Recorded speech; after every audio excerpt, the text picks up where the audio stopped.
جب حضرت ابراہیم علیہ السلام کے بھائیوں نے سارا ماجرا آزر کے آگے بیان کیا تو آزر نے ابراہیم علیہ السلام کو سمجھانے کی کوشش کی، لیکن کوئی فائدہ نہ ہوا۔ تو آزر نے ابراہیم کو اپنے مکان میں بند کر دیا اور باہر نکلنے نہ دیا۔ حضرت حسن رضی اللہ عنہ فرماتے ہیں کہ حضرت ابراہیم کا سینہ کشادہ اور پیشانی بلند تھی۔ رسول اللہ صلی اللہ علیہ وسلم نے فرمایا، کوئی ابراہیم کو دیکھنا چاہتا ہے تو وہ حسن کو دیکھے۔ حضرت ابراہیم علیہ السلام اللہ کے وہ پیغمبر ہیں جن کے داڑھی کے بال سب سے پہلے سفید ہوئے، اور یہی وہ پیغمبر ہیں جنہوں نے اپنے پاؤں میں سب سے پہلے نعلین پہنی۔ اور پھر یوں ہی وقت گزرتا گیا اور عید کا دن آیا۔ ساری قوم نمرود سمیت عیدگاہ میں چلی گئی۔ آزر نے ابراہیم کو بھی ساتھ لے جانا چاہا لیکن آپ نے منع کر دیا، تو آزر نے اپنے بت خانے کا ذمہ ابراہیم کو دیا اور عیدگاہ میں چلا گیا۔ آپ بت خانے کے اندر گئے اور تمام بت توڑ دیے اور کلہاڑی سردار بت کی گردن میں ڈال دی۔ جب لوگ واپس آئے تو دیکھنے لگے کہ ان کا خدا تو زمین پہ بکھرا پڑا ہے، اور بولے کہ جس نے بھی یہ کیا ہے وہ مارا جائے گا۔ تو ان میں سے ایک بولا کہ آزر کے گھر ایک لڑکا ابراہیم ہے، یہ ہو نہ ہو اسی کا کام ہے۔ نمرود نے آزر کو بلایا اور کہنے لگا، تو نے میرے ساتھ خیانت کی ہے اور مجھ سے اس کو چھپا کر رکھا ہے۔ تو آزر کہنے لگا، اس میں میرا کوئی قصور نہیں مگر اس کی ماں کا قصور ہے۔ نمرود نے ان کی والدہ کو دربار میں بلایا تو وہ کہنے لگی کہ یہ کام تیری رعایا کی بھلائی کے لیے ہے، کیونکہ تو سب کے بیٹوں کو مار ڈالتا ہے، اور اگر یہی وہ لڑکا ہوا جس کا ہونے کا خوف ہے تو آپ اسے مار ڈالیں اور ساری رعایا کے بیٹوں کو بخش دے، لیکن اگر وہ یہ لڑکا نہ ہوا تو مجھے میرا بیٹا صحیح سلامت مل جائے گا۔ نمرود کو یہ جواب ٹھیک لگا اور حضرت ابراہیم علیہ السلام کو کہنے لگا، بتوں کو کس نے توڑا ہے؟ تو وہ کہنے لگے کہ بڑے بت سے پوچھ لو، یہ اسی کا کام ہوگا، مگر ہاں اگر وہ بولے تو۔ اس کے بعد نمرود نے اپنی قوم سے مشورہ کیا تو قوم کہنے لگی، اسے آگ میں جلا ڈالو۔ تو ابراہیم کو قید کیا گیا اور حکم ہوا کہ بڑی آگ جلائی جائے۔ تو لکڑیاں جمع کی گئی۔ جس روز حضرت ابراہیم کو آگ میں پھینکا جانا تھا اس روز نمرود خود بھی آیا اور اس کے بیٹھنے کے لیے اونچی جگہ کا انتظام کیا گیا۔ تپش اتنی زیادہ تھی کہ آگ کے قریب نہیں جا سکتا تھا۔ اس وقت شیطان آیا اور کہنے لگا، منجنک بناؤ اور اسے آگ میں ڈال دو۔ اور وہاں آزر نے ابراہیم کے چہرے پہ تمانچہ مارا اور کہنے لگے کہ اپنی فکر سے باز آ جا۔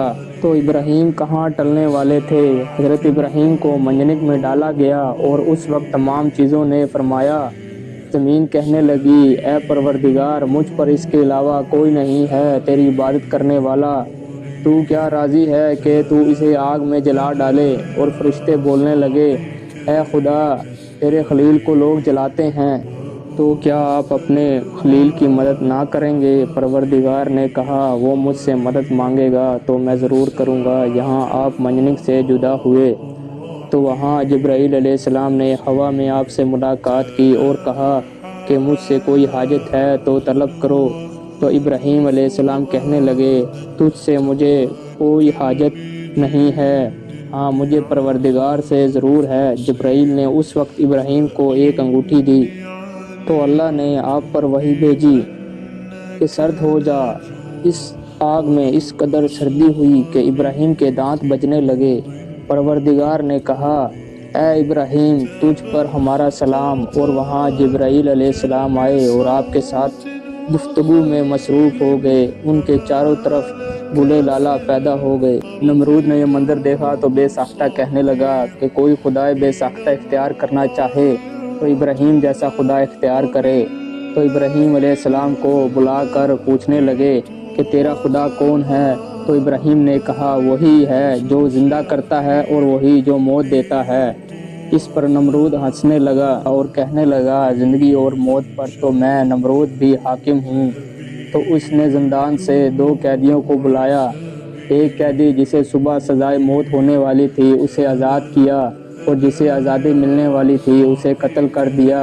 اور ابراہیم کو کہنے لگا، ایک کو میں نے زندگی بخشی اور ایک کو موت دی۔ اس پر حضرت ابراہیم کو جلال آیا اور کہنے لگے، میرا پروردگار تو مشرق سے سورج طلوع کرتا ہے، اگر تو خدا ہے تو مغرب سے سورج طلوع کر کے دکھا۔ اور یوں نمرود ذلیل و رسوا ہوا اور حضرت ابراہیم علیہ السلام وہاں سے چلے گئے۔ تو ایک دن نمرود نے بہت اونچا مینار تعمیر کروایا اور کہنے لگا کہ میں ابراہیم علیہ السلام کے خدا کو قتل کر ڈالوں گا۔ اور نمرود مینار پر چڑھا اور ہوا میں تیر چلایا۔ اللہ نے اس تیر پر ایک مچھلی لگا کر واپس بھیجا تو اس نے شور مچایا کہ میں نے ابراہیم کے خدا کو قتل کر ڈالا۔ اسی اثنا میں ایک لنگڑا مچھر اس کے ناک کے ذریعے اس کے سر تک پہنچا اور اس مچھر نے نمرود کو پاگل کر دیا اور اسی وجہ سے نمرود کچھ ہی عرصے بعد مر گیا۔ نمرود کے مر جانے کے بعد ابراہیم علیہ السلام نے اس بستی کو چھوڑا۔ باپ دین حق کی تبلیغ کے لیے نکلے تو آپ ملک شام چلے گئے اور وہاں قیام کیا، تو وہاں اپنی بیوی ہاجرہ اور سارہ کے ساتھ رہنے لگے۔ جب ہاجرہ علیہ السلام کے باطن سے حضرت اسماعیل علیہ السلام پیدا ہوئے تو سارہ کو شدید غم ہوا۔ ابراہیم علیہ السلام کا کوئی فرزند ان کے شکم سے نہ تھا، تو پھر حضرت ہاجرہ علیہ السلام کے بارے میں حضرت ابراہیم علیہ السلام کو تکلیف پہنچانے لگے۔ اس کے سبب آپ غمگین رہتے تو حضرت ابراہیم علیہ السلام نے بارگاہ خدا سے سارہ کی شکایت کی تو ہوا کہ دونوں کو ایک دوسرے سے جدا کر دو۔ تو آپ نے عرض کی کہ کہاں لے جاؤں؟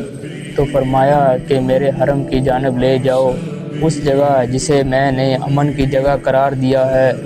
جو شخص اس میں داخل ہوگا وہ بے خوف رہے، اور وہ زمین کا وہ پہلا حصہ ہے جس کو میں نے خلق کیا، اور وہ جگہ مکہ ہے۔